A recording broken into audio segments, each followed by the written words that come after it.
శ్రీభగవానువాచ పార్థ నైవేహ నాముత్ర వినాశస్తస్య విద్యతే నహి కళ్యాణకృత్ కశ్చిత్ దుర్గంతి తాత గచ్చతి.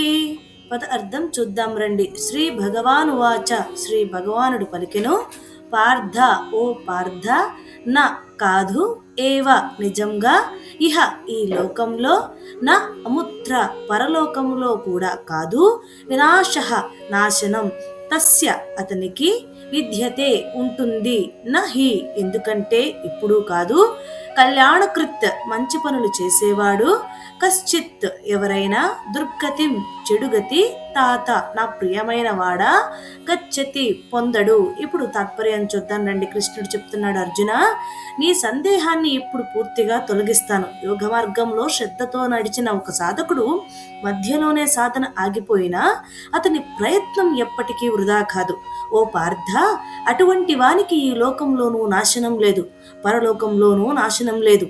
ఎందుకంటే ధర్మ మార్గంలో వేసిన ప్రతి అడుగు, భగవంతుని వైపు చేసిన ప్రతి ప్రయత్నం శాశ్వతంగా నిలిచి ఉంటుంది, అది ఎప్పటికీ నశించదు.